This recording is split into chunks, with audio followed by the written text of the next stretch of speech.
Hello guys, welcome to Happy Streamers channel. Hope you're doing well.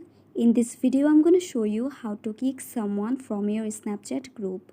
So guys, now go to your Snapchat. Now go to your inbox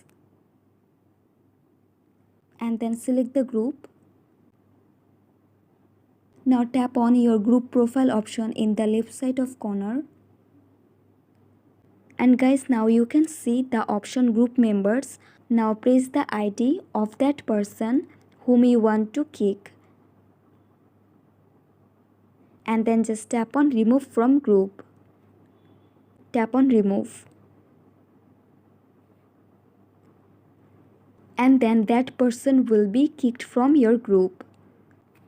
So guys, that's it. That's how you can kick someone from your Snapchat group very easily. So guys, I hope this video was helpful to you. If it was, then please give a thumbs up and hit the subscribe button. And thanks for watching the video.